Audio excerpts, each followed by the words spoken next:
Hey there, true crime podcast fans. It's Patrick and Jillian from True Crime Obsessed. Each week on TCO, we recap a true crime documentary everyone's talking about, and we do it with heart, sass, and just the right amount of humor. So if you like the kind of podcast where two good friends chat about a case in a thoughtful way that centers the victims, you really gotta check us out. Yeah, we cover the well-known cases that you hear about in the news and the underreported cases that desperately need more attention. For almost 9 years, we've been one of the most popular true crime podcasts out there. We have over 30,000 five-star reviews on Apple Podcasts, and our brand new YouTube channel has over 50,000 subscribers watching our full-length video episodes too. So find and subscribe True Crime Obsessed wherever you get your podcasts.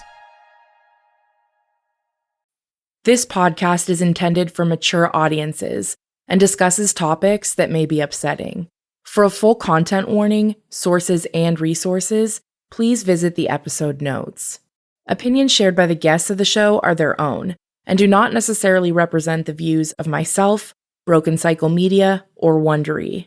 The podcast and any linked materials should not be misconstrued as a substitution for legal or medical advice. Megan Stoner's responses to these allegations are addressed within this season. I'm Tiffany Reese, and this is Something Was Wrong.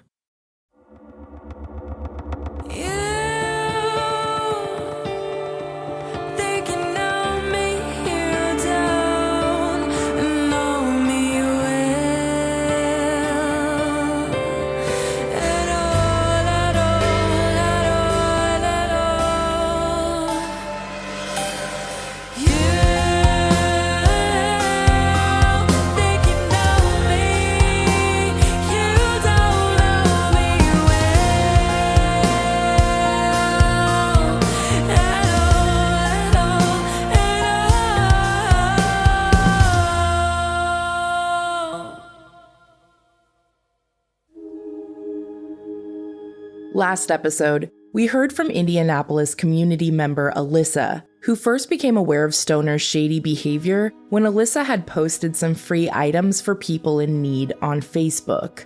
Alyssa reported Stoner to the Buy Nothing Facebook group admin after Stoner took items off Alyssa's porch that were intended for others in need. Years later, Alyssa came across the Megan Stoner Scam Awareness Facebook group, which primarily consisted of alleged victims of Megan Stoner and concerned locals. After Stoner had been charged with the OWI and 9 felony counts, she was released on bond. As a surprise to probably no one, Stoner continued to commit alleged crimes and target alleged new victims, like Tom, during the time she was running feral outside. Now, as we heard in the last few episodes from Tom, when he loaned Stoner money originally and shared his card info with her, he did not know about the rental scams. Stoner had told him that she was in jail at times she wasn't in jail, and that her being in jail was due to a civil case against her by a moving company, which was also inaccurate. After months of Stoner giving Tom the runaround about paying him back, he began digging around more online and asking questions about Stoner's self-proclaimed haters. Eventually, a member of the Megan Stoner Scam Awareness Facebook group, Mike Neal, connected with Tom and filled him in on what the group had gathered about Megan Stoner's alleged crimes. Tom was in shock when he learned this news, but even more than that, he was heartbroken to learn that he had been taken advantage of by someone whom he considered to be a friend and someone he admired in politics. When the Facebook Scam Awareness group learned about Tom and that Stoner had continued on her merry little scammy way, they were determined more than ever to bring Megan Stoner to justice. Fast forward to summer of 2023, and Stoner was due to return to court to face her pending charges. Here's Alyssa. She had a warrant for the OWI case, and around that time, she had her court date coming up for the felony charges out of Hamilton County, the rental scams. And she didn't want to go to that felony court date because she knew she had a warrant. I think she thought, well, if I show up to this court date, they're going to arrest me because I have pending charges there that she also did not show up to court for. So that's when she didn't show up to court in Hamilton County, and they put out a warrant for her arrest there also. She was on the run, so she wasn't at home. She was staying in and out of Airbnbs, changing them up every night. It really seems crazy now, but at the time I was just like, this girl has done so much wrong. It's time for someone to bring justice to this situation and the people that she's hurt. But in between that time, when the warrant came out for the OWI, and she hadn't yet had a warrant for the felony charges, is when I started texting her. The goal was, maybe I can get her to come meet me somewhere. I think we all thought it was kind of far-fetched. We'll see where it goes from here, but I'll try anyway. So I started texting her, and she starts divulging all of this information to me about Tom. She's like, can you please message my friend Tom? He's not listening to me. I did some bad things, but I'm trying to pay him back. I want to pay him back the money I owe him. Because I think at this point, he was really understanding the gravity of what she had done to him and how much money she had taken from him under false pretenses. I reached out to somebody else in the group that was an admin, and I was like, hey, I've been talking to Megan, and I really think someone needs to get a hold of this person. So that's when I found out that like Tom had been talking to someone in the group already, and that he had begun grasping the fact that she had scammed him really bad. I think he was probably her most prolific victim out of the pool of people that she had scammed. I had reached out to him and I was talking to him, and he started to share some of the things that she had done. And at that point, it was always kind of like a joke to me. Maybe she'll come and meet me, maybe she won't. But then when I realized like what she had done, that's when I like hit it into high gear. And I was like, you know what? No one deserves to be treated like this. No one deserves to put trust in someone and then have someone completely ruin that trust. And that's what she had done with him. And it was scary. And so at that point, I started texting her. And shortly after that is when she met me for the first time. And I actually saw her in person. So I got her number from someone in the group. And I just said like, hey, I think I said my name was Valerie. I'm a reporter for such and such. I think I even like Googled the place, the company. I minded my P's and Q's there. I was very straightforward. Like, this is who I work for. This is what I want to do. I want to buy the life rights to your story. I think you have a really crazy story to tell. I think your voice should be heard. So I really tried to play to that Megan Stoner diabolical mind. She was like, oh, this is great. Someone wants to like tell a story all about me. We talked for a couple days, and a few times she had said, can you reach out to my friend Tom? He's not listening. I think she was terrified that he was going to go and file charges against her at the time. And I was like, I don't think it's appropriate for me to reach out to one of your victims. She was like, okay, can you send me $20 for food tonight? And I'm like, I suppose I can do that. And so when she provided me her Cash App, it was not her Cash App. It was someone else's. And at that time, it was kind of like, she's starting to take the bait, like she wants money from me. And so what I had done, I was like, why don't you let me give you some money so that you can get your Airbnb or whatever? And she's like, well, I have a warrant, so I'm not meeting anyone. She was pretty adamant about that. But the next day she called me on the phone and I recorded it. And she was like, my mom gave my dog away. Her dog Coco was all over her Twitter. Like, this dog was her bestie and her mom had given her dog away. And so she called me, she's like, my mom hates me. She told me she doesn't want to see me again. As not great as it was on my part, I was like, you know what, like, let's play into this. And I'm like, I can't believe your mom would do that. I tried to get a little closer with her. It's important to note when listening to most of the calls we're including this season with Megan, to keep in mind that the goal of the person speaking to Megan, I'd guess 90% of the time, was to gather more evidence by getting her to accidentally slip up and share important information. And this is certainly the approach Alyssa took to try and get info from Stoner by claiming to be a journalist and by offering a sympathetic ear in order to get more information. The goal was to scam the scammer into telling on themselves.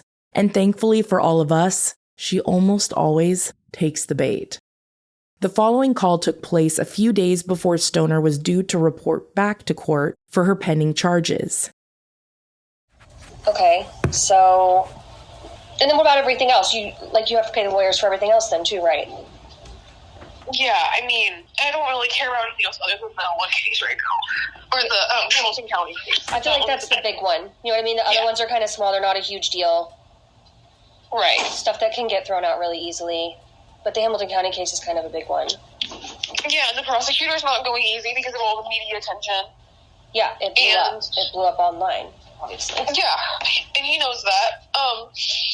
And I can't do a year in jail. I'm sorry. That's the plea deal, a year in jail? Yeah. Fuck. When I talked to my attorney, that was Tuesday.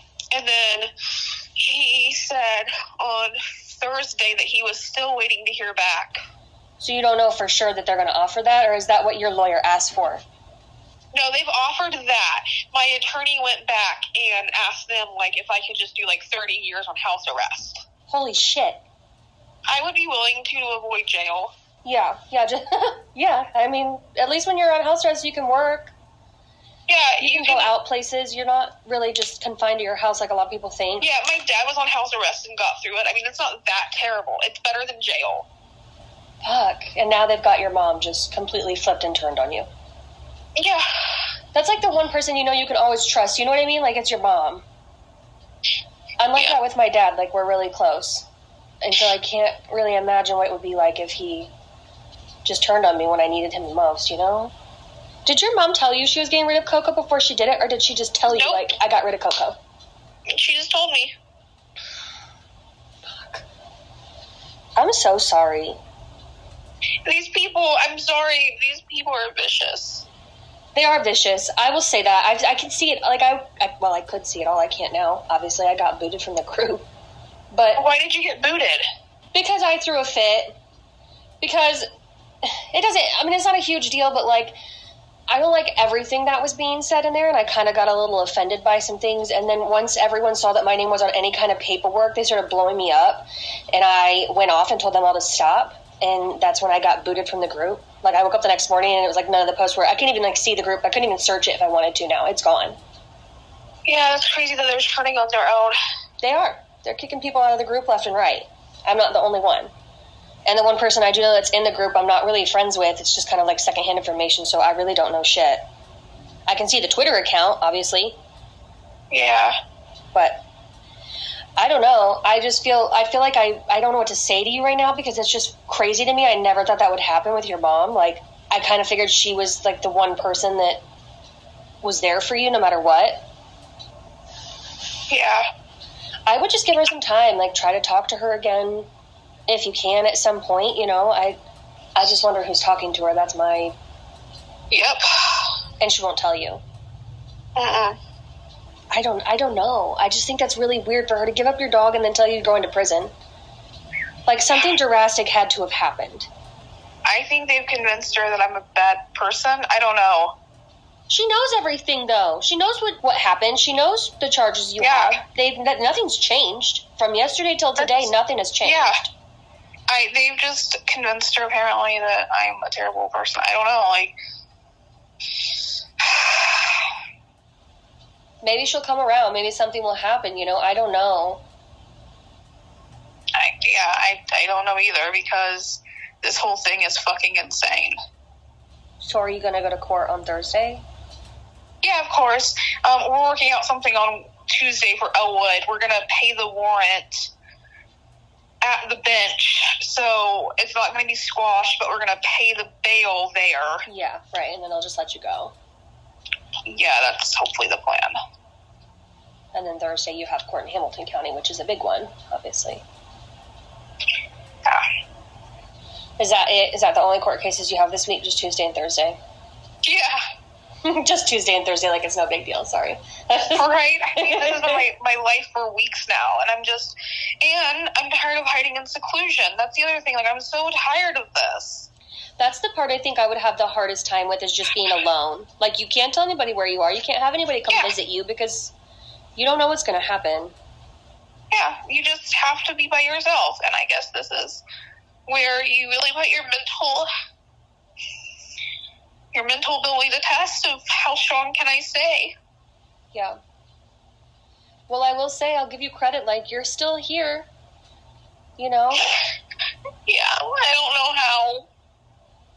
Well, you've pushed through. I know it's not been easy, and I know you haven't been in the best mental state, and that's had to have been so hard, but, like, you're here. And I mean, I guess you've been in the group. I mean, what are your thoughts? Like, how do I get this stopped? Because my attorney wants to do a press conference, and I don't know if that's a good idea. He wants to what? One of my attorneys thought about doing a press conference. Oh, a press conference for you. The group's not going to stop. They will not stop. There are like 1,500 people in that group. They will not stop. They'll make another one. You know, if one gets taken down, they'll make another. It will not stop. they're all fucking crazy. At this point, they're not going to stop until, I assume, you're in jail or, like you said, on house arrest. Maybe then it will subside if they have nothing to talk about. And girl, if they would stop tweeting, they wouldn't have anything to talk about either. I know. I'm trying to stop. I think that doesn't help your case. Like, they have something, every time you tweet, they have something to talk about. It's posted in the group. I feel like they just are watching your every move, and you just keep giving them ammo to do so. Okay. That's my best advice to you, is don't give them so much ammo. Mm-hmm. I hope that this plea deal works out for you and that you don't have to go sit in a jail cell, you know? That's going to be really rough. You're telling me. I emailed 30 attorneys last night. 30? I'm not kidding either. I was up all night emailing attorneys. Why? Because clearly my attorney, okay, so I have an attorney named Brent who's already on the case. He got me down, and here's the thing. The public defender I had me at 10 years in prison. Whoa. And Brent, in 1 week, got me down to a year. So, like, do you see the progress? Like, that's progress. Yeah. And so you want to find another one that can maybe get it down more than that. Yeah. And, I don't like attorney hopping any more than anyone else does. But you know what? I don't have a choice. It's my life. So there's this guy named Bob who's supposed to be the best. He's very cocky. And he was a former prosecutor in Hamilton County. He's the one taking over the Elwood case. Okay. He's really good, but he didn't realize how much I told him there was a lot of, eyes on the situation. I had a lot of media attention. And I tried to tell him this. He didn't listen to me. Everyone that knows my mental state is really worried. So anyway, I hire Bob, who's supposed to be, the best. And Bob goes, well, this is going to be interesting, because he goes, I don't know how far I'm going to actually get in the Hamilton County case. So, I don't know what's going to happen. Nothing is clear at all. I just know that I emailed a bunch of law firms, and I'm hoping someone gets back with me. Are you going to be able to pay someone else? I'll figure it out. Yeah. The good thing is, if they keep me out of jail, I can give them all the money they want because I get my financial aid next week. You know what I'm saying? Going to jail wasn't really what I wanted. So if you sign the plea deal, do you have to go to jail Thursday? I think so. Ay. That's really soon. That's 4 days. That's I know. What time is court Thursday? In the morning or in the afternoon? 10. Fuck, that's early. Okay. I have 4 court dates Thursday. What? I've got that one in the morning for the mechanic that I'm suing, which has nothing to do with any of this, 8:30. And then I have bail revocation hearing at 10:30, plea trial negotiations at 10:30, and then at 1:15, I guess they're amending my charges. What does that mean? I have no idea. I've not got any info on that at all. So the lawyers don't even know what that means? Brent has not told me. He might have told me, but I've been in a flurry of emotion, so I wouldn't know. Yeah. I don't know if that means less or more. Bob said it usually means more. Usually, but I don't know at this point. No one knows anything. It feels like a hodgepodge problem. Well, I worry that if they file more charges, if they're more serious, if they'll take a plea deal off the table. I doubt that. They've always had one on the table no matter how sucky they were. Yeah, okay. I wish there was more I could say. I'm hoping that it's just helping you being able to talk to somebody, period. It is. And I'm just praying that this doesn't bite me in the ass because my attorney's going to kill me. My attorney's don't talk to anyone. Just turn your phone off. And I'm that's not easy, though, or practical. Yeah. I don't know how else to live. I'm already living without human connection on the outside. I can't interact with anybody. I can't tell anyone my name. I literally live like I'm a fucking hermit right now. This is literally what it must feel like to live like a refugee. This is ridiculous. This is ridiculous. This is not how someone in America should have to live. This is terrible. I don't know. I feel like life sucks sometimes. Majorly. And I don't know. I'm tired and I'm worn down and I just am I don't know what else to do. I don't know, you just pray for the best, I guess. That's all you really can do at this point. It sounds like there's not much more you can do besides try to make amends with your mom before you have to go to jail. If you have to go to jail, I mean, that's going to be important. You're going to need somebody. And then, like, if you do get house arrest, where are you going to house arrest to? You're going to need your mom. Yeah. That's where you're going to want to do house arrest time. I'm about to meet with a witch. I think I'm going to do that. I've been wondering about doing having a witch. Meeting with a witch and doing a spell. What? Yeah, I know. That's what my life has come to. Good God. Well, I don't know if a witch with a spell is going to help much, but...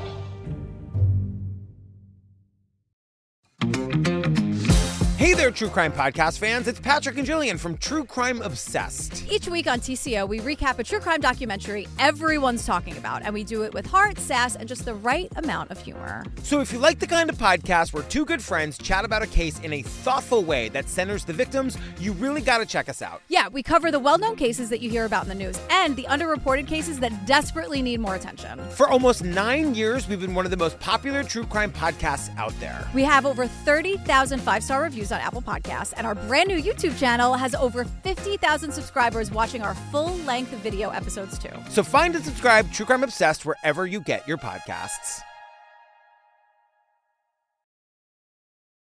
We only texted for like a week before she finally agreed to meet me at a coffee shop down the street from whatever Airbnb she was staying at. So she gives me the location of the Airbnb.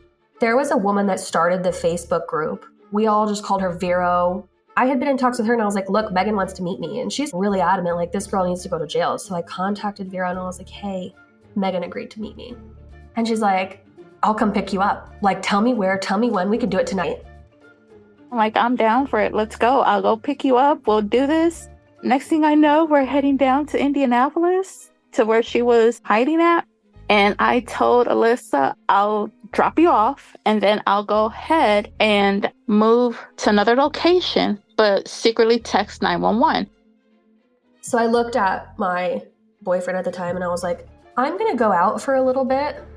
It's like 9:00 at night. He's like, where are you going? And I was like, well, listen, Megan has agreed to meet me and I'm going to go out and I'm going to have her meet me and then we're going to call the cops and have them arrest her. And he was like, Alyssa, you're out of your fucking mind. And I was like, no, I'm not. And he's like, so let me get this straight. You're leaving in a car with someone you don't know. You don't even know their full name. You've never met them. I'm like, check. He's like, and you're going down to Indianapolis on a Friday night after dark in a not great part of town. I'm like, check. And he's like, and you're going to go provide some vigilante justice and get this girl arrested. I'm like, check. You know, like, how much more crazy could I sound? I remember right before I walked out the door when Vero pulled up at my house, he was like, take a picture of the license plate and send it to me. Right before I had left, Megan said she would meet me. And then I remember getting a message from her right as I was about to walk out the door and she's like, I don't really think this is a good idea. And so I hop in the car with Vero and I'm like, I think she's backing out. I think she's getting nervous. She knows she has a warrant. She's like, well, here's what we're going to do. So we stop by an ATM and she pulls out $300 in cash. And she's like, send Megan a picture of that and tell her, like, I'm in Indy with my sister. We just had dinner. Do you want to meet up? I think I sent her a picture of a $100 bill because I remember her saying, like, well, I thought you were going to give me $300. And I was like, I will. I was like, how about I meet you? I'll have my sister drop me off with you and I'll send her to go to the ATM to get the rest of the money out because we really want to help you. And she's like, okay. We got down to Indy and we had a pretty good idea through the bingo chat of the Airbnb she was at because the amount of money she was asking for that night, there was like 2 Airbnbs available within the range of where we knew she was. Because also there's a whole other side of this. There was a woman that was giving her rides. We can call her Stacy. So we had a pretty good idea of the area that Megan was in because Stacy had dropped her off at a gas station or a coffee shop or somewhere near the area. So when Vero and I were on our way down there, some of the girls in the group had done a deep dive on Airbnb and found an Airbnb we really thought she was staying at. We pull up at this Airbnb and it's like a garage in the backyard of this house. And Vero pulls up and I hop out of the car and I go and try and look in the window of this place. And I'm on the phone with Megan while I'm doing this. She's like, well, just go up kind of by the door like you're going to knock and see if you can hear her talking. And while I'm doing that, Megan's like, well, you know what? Like, you can just meet me at this church. And the church is literally right around the corner from where Vero and I are. And I'm like, maybe she really is at this Airbnb right here. So We wait a few minutes to see if she walks out or if she's like going to Uber or whatever to go over to this church. It was probably a mile away. And she doesn't come out. I was like, all right, let's go park somewhere near the church where we can see. And the next thing you know, we park. And I look ahead and I was like, oh my God, Vera, that's her right there. Both of our hearts dropped because I really didn't think she was going to meet me. I really figured she was going to get sketched out. But I think that enticing $300 was enough to make her like come out of whatever hidey hole she was in. I get out of the car and I walk over to her, and she had started to walk away at that point. She had like gotten up and was walking down the street, and I yelled for her and I was like, Megan, and she's like, oh, Alyssa. I'm like, hey, I told you I was coming. And she was like, oh, great. Where's your sister? I was like, my sister's running to the ATM to get the rest of your money. And she's like, okay. I was like, do you want to just sit over here? And she's like, yeah. So let me also tell you that we're not in a good part of Indianapolis. Like there are some parts there that you don't want to be in after dark when you're a young woman. And that's where we were. And I was even a little scared. I'm like, this is crazy. So Vero calls 911 and tells them like, hey, there is a girl here. She has a warrant. She's sitting on the corner of wherever we were. And this is all while I'm like standing there with Megan. So she messages me and she's like, okay, I called the cops. Well, it's like Friday night. Shit is popping off downtown. They have major crimes that they're taking care of. And here we are with this girl that just has a warrant. So it's like 15 minutes and I'm sitting here and the group is like going off in my pod. Like I can hear my phone going off and I'm like, oh my God, this is insane. And Megan's getting really sketched out at this point. And she's like, where's your sister? I feel like this is a setup. I'm like, if it was a setup, don't you think we would have just had the cops with us when I got here? That seems a little crazy. I'm sitting right here with you. Everything is fine. And then she just looks over at me and looks down at my phone. She's like, let me see the messages from your sister. And I like have my phone in my hand pointed down because it was going off from the group. And I'm like, oh my God, what am I going to do? I remember holding the power button and sliding it while it was upside down. I turned my phone, I was like, oh my God, my phone died. A normal person would have been like, okay, fuck this. I'm leaving. This is not okay. She sits there with me for a few more minutes. And like every car that pulls up, every headlight that she sees, she's standing up and sitting down and freaking out. And I'm like, it's okay. Just calm down. And so at this point, I remember she stands up and she kind of like walks towards the corner. She's pacing and a car pulls up at the intersection across from where we are. Like there's a busy street we were next to. Then there was a side street and a car pulls up on the side street. And I remember her looking at that car and then she just takes off. I mean, this girl is like running down the sidewalk and she's not a little girl. She's booking ass down the sidewalk. And I look over and I was like, oh my God, it's a cop. So I like ran up. I was like, she's right there. I was like, that's the girl that's got a warrant. She's right there. And so he goes the wrong way on a one-way, flips his lights on and stops her. And I go and I book it to Vero's car because she's like half a block away. And I go to try to get in the car and she's like driving off without me. Like she's so excited. I'm trying to open up the door. It's locked. And Vero's like literally driving away, like dragging me with the car. And I'm like, bitch, open the door. Like, let me get in. This is insane. We got her. We're hooting and hollering in the car. We looked for her for like a month and we finally found her. And I'm like, this is everything. I was so freaking happy. And so we do like a lap around. And when we come around, they have Megan and they're putting her in the back of the cop car. And there's like 3 cops there at this point. And we turn on the scanner and we start driving back. And like everybody in the bingo group is freaking out like, fuck yes, we're so excited. It took maybe about half an hour for them to come and get her. And when they threw her in the squad car, I'm like, yes, we finally fucking did it. And then I see somebody message in the group chat and they're like, they just said non-extraditable warrant on the scanner. So we're all listening to the scanner, we're waiting. Come to find out, because it was just a bench warrant, it was not a felony. The warrant hadn't been issued for the felony charge yet. The charge was non-extraditable, so they basically just let her go. After all of that, they let her go. And then not only did they let her go, but she calls me about 5 minutes later and she's like, they let me go. And I was like, what do you mean they let you go? She's like, yeah, they said that I just need to appear in court at my earliest convenience and they let me go. So all your hard work was for nothing. And I'm like, are you fucking kidding me?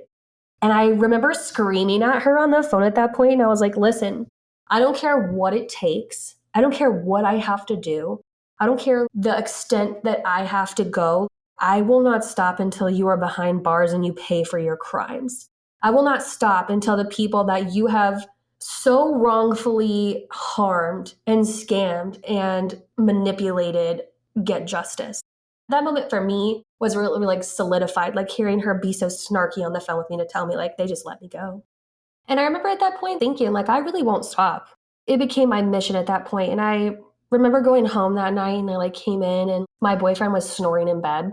Everybody's asleep. It's like after midnight. And I'm like, well, you weren't too worried about me, obviously, because you didn't even wait up to see if I got home.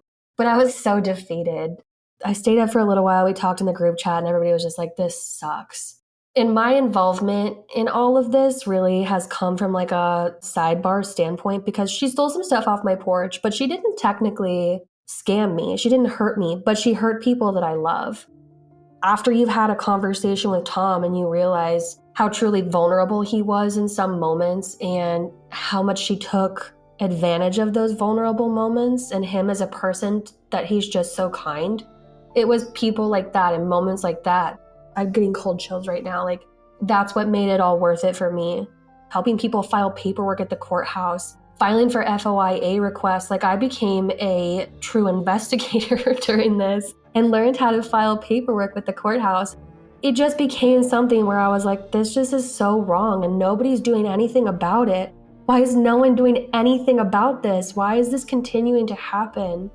So after that phone call with her, I made it my life's mission that this girl was going to pay for her crime. She was going to go to jail. And shortly after that is when they issued the warrant on the felony charges. And at that point, it is extraditable. If you're in another state, if you're in another county, if you're 8 hours away, they don't care. You're going to jail. It was just because she missed court. So she had court for the felony charges. Shortly after that first time that we tried to get her arrested, she didn't show up for court for those charges, the fraud, the corrupt business influence, the theft. When you don't show up for court, they're going to issue a warrant. And so at that point, because the other charges in Elwood were misdemeanors, there's a difference between a bench warrant and a warrant for felony charges. So with a bench warrant, they're not actively seeking you. They might go to your house one time, maybe 2 times. They just want you to show up to court. And most people do because it's a misdemeanor. Like, who in their right mind would run from a misdemeanor? The worst you're ever going to get is either like a slap on the wrist or like a short probation charge. You know, it's like nothing.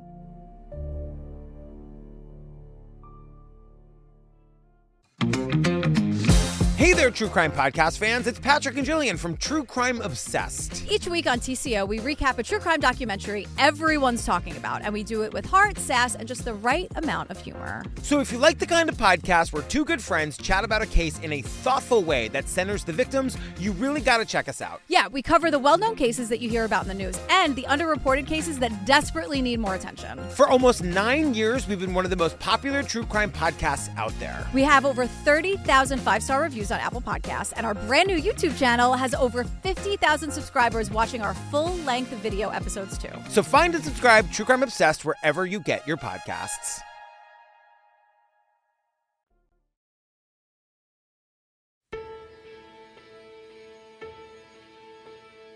After the failed sting to get Stoner arrested by Alyssa and Vero on August 12, 2023, on August 17th, Stoner was called to appear for a pre-trial hearing and a motion to revoke Stoner's bail, meaning Stoner was likely heading back to jail due to her failure to comply with the court's instructions.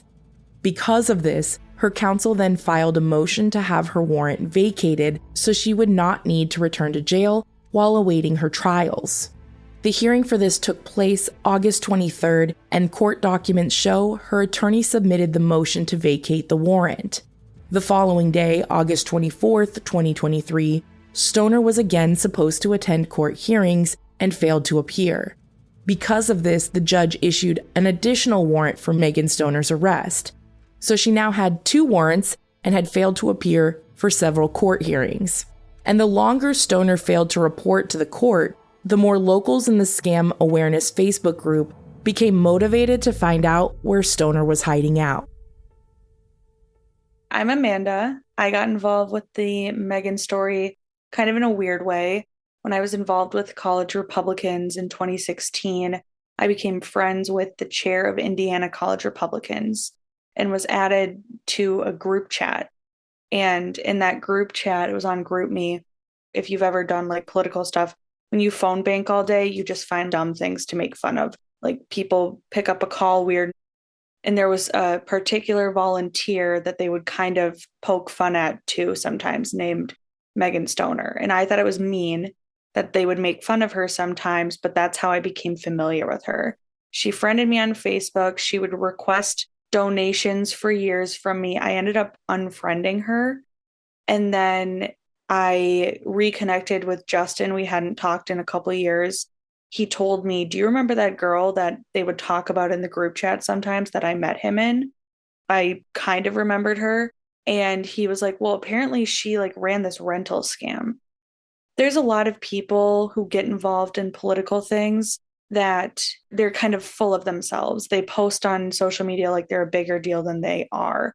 They have them in every state. We had them in Minnesota. That's what I assumed she was. So when I find out that she has apparently run this rental scam where she was showing people a house that didn't belong to her, I was like, that's unbelievable. I don't believe that. He told me that, I guess that would have been around December of 2022. She was arrested in April of 2023. And the only reason I was involved in the story is because Justin was fielding so many phone calls from people. I wasn't the only person she friended on Facebook and would try and reach out to. She friended pretty much everyone in the country, I would say, that was involved with college Republicans or young Republicans around 2016 to 2018, maybe even back to 2014. She friended so many people. And so all of my friends from that time knew of her. All of our friends that we had not talked to in years, some of them were trying to call Justin because Justin's the one who knew the most about her. And so I was like, just do a Twitter space because you can't have people calling you all day.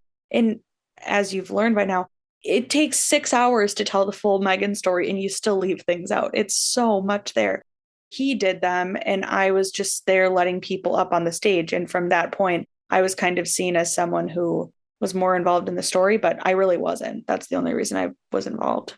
It's because of him. I've never met her. I'm from Minnesota. I've been to Indiana, but she's never been at something. I've been there. She messaged me on Facebook a couple times asking for money, but I never responded. I actually unfriended her after she did that because I was like, I'm not going to donate to your campaign. If I'm going to donate, I'm going to donate to my friends or like somebody in my state. I'm not going to donate to someone I don't know. What draws me to the story is that there's elements of it that are really, quite honestly, funny. Some of the prolific Facebook posting that she did, some of that is really entertaining. I've heard a bunch of people say like Megan Stoner was their favorite reality show. She acts like a cartoon character. She portrayed herself as completely different than she actually is. You hear about this new thing where she was blaming people from a church for running her off the road or something, and really she's just not a very good driver. But on another note, when you hear about the amount of people that she's stolen from and stuff, I just feel convicted to do something about that. Everybody knew she was hiding from the police. And in the time she was hiding from the police, she's posting on social media every day, somebody needs to give me money so I have a place to stay. My lawyers are telling me not to turn myself in. And we know she's taking the money from Tom. Well, how many more of him are there that we don't know about? Because how is she affording all of that? So Justin and I are on the phone and we're like, we know how to catch her. We just need one of these fake Yanni people. I was like, I swear to you, if somebody approached her pretending to be a fake Yanni person, she would bite in a heartbeat. She's not going to get away from that. And Justin's like, you're crazy. I find all this out from Tom about what she's done with him. Amanda and I are on the phone one day and we're just sort of connecting like friends, just laughing. And we're like, how has no one caught her yet? Like at this point, her rearrest warrant had been out for a while. She hadn't been turned in. She was running from the police. I think they had gone to her mom's house once or twice and she had gotten away. We also were kind of in the dark because the admin group was running a couple different schemes to catch her that we were not all aware of at the time. Amanda says those yoni massages are the one thing she would risk it all for. That's the thing she's obsessed with. Could we maybe come up with a fake business that does that would be closer to her and more accessible? Because from what we looked into it, everyone that does that kind of care is on the coast.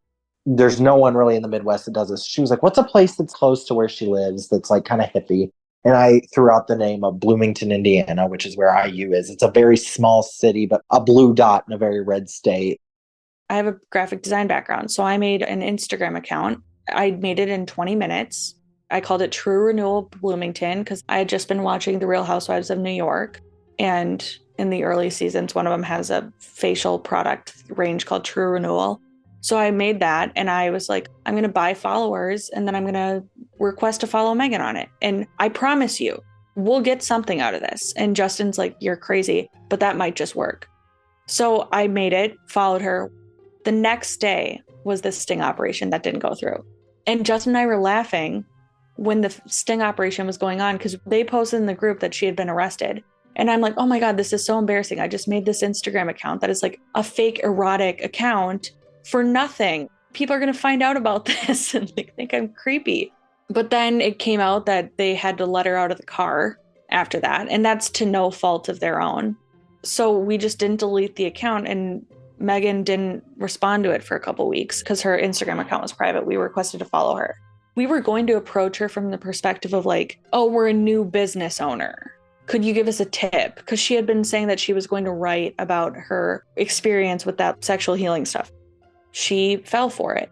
And I think a couple weeks later, it would have been like right around late August, 4 a.m, she's scheduled a call for that day. She's messaged, I want to be your first client. Is this a male or female practitioner? I'm so glad you do this work here. I'm ISTA trained. ISTA is the Yanni practitioner website or something. You know, it's not like a medical legit thing, this line of work, but it's like some sort of purveyor of this type of stuff. From that point, she was in. But I never messaged her on the account. Justin did. I just made the account. And so we invent this character called Xavier St. Clair, who is one of these practitioners. And we make up a fake company called True Renewal that's just getting started and launching their social media branding, located in Bloomington. We find the address was a real office building. Everything we did made sense. We sort of had our bases covered. And so we thought Megan loves to present herself as an expert on things. She loves to claim she was a speaker on, at different conferences that she wasn't even at. If we hit her with a follow request from an account like this, she's going to bite. There's just no way she'll be able to leave it alone. So we follow her on our Instagram account that we've made, and we waited. Megan gets put in the back of a police car and gets released because the warrant that they had her on was not extraditable from the county. That was a whole different scheme that Alyssa and Vero had run that we didn't know about. So that's kind of coincidental. We hit her with that follow request the night before. Then this happens and Megan gets away. And Megan is indignant on social media the next couple of weeks. She is begging for money, hiding in an Airbnb. She's making posts every day about how she doesn't have money for food. I think a lot of people in the group, especially those who had been a part of the first scheme to get her, were just feeling really dejected, like she's just never going to pay a price for what she's done. Another warrant at some point around that time went out in which it was an extraditable warrant. At that point, if we caught her anywhere in the state of Indiana, she would have been taken to jail. The follow request that we hit her with sat for 2 or 3 weeks. And we sort of, had moved on. We were like, oh, that didn't work. And then one day she accepts the request and immediately DMs the account. And her first message was, how do I get on your wait list? And from that moment on, we sort of knew this is going to be the thing that gets her. Next time on Something Was Wrong. Once we started messaging, it didn't take long for her to just start trauma dumping in a way that you would not believe. I'm talking 30 to 40 messages to every reply she would get. So we're messaging her on the Instagram. She's very enthusiastic to the point where I'm like, Justin, this weekend she's going to want to meet up. So we were like, we need to loop someone in on this to get help. So we text, we're like, we are very ashamed, but we have something to tell you. This is the interesting thing. She could see my cell phone number on Telegram the whole time. And she never looked it up. She never ran the number. When she finally tells about the legal troubles, it's like, well, they say I left him homeless, but I don't really care. That's their problem. Just so flippant, no remorse.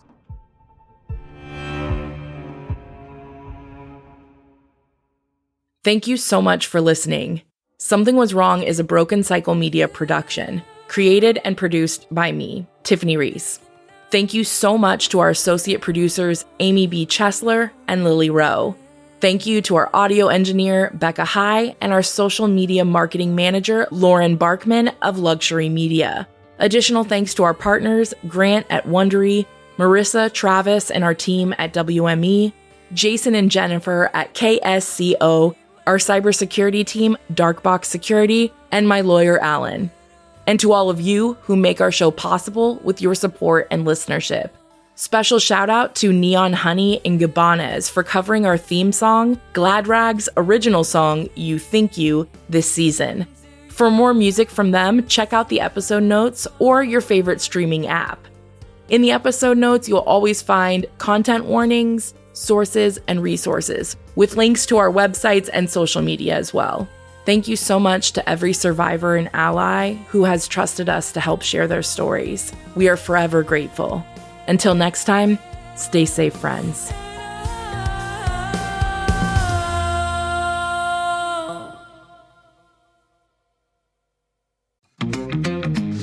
Hey there, True Crime Podcast fans. It's Patrick and Jillian from True Crime Obsessed. Each week on TCO, we recap a true crime documentary everyone's talking about, and we do it with heart, sass, and just the right amount of humor. So if you like the kind of podcast where two good friends chat about a case in a thoughtful way that centers the victims, you really got to check us out. Yeah, we cover the well-known cases that you hear about in the news and the underreported cases that desperately need more attention. For almost 9 years, we've been one of the most popular true crime podcasts out there. We have over 30,000 five-star reviews on Apple Podcasts, and our brand new YouTube channel has over 50,000 subscribers watching our full-length video episodes too. So find and subscribe True Crime Obsessed wherever you get your podcasts.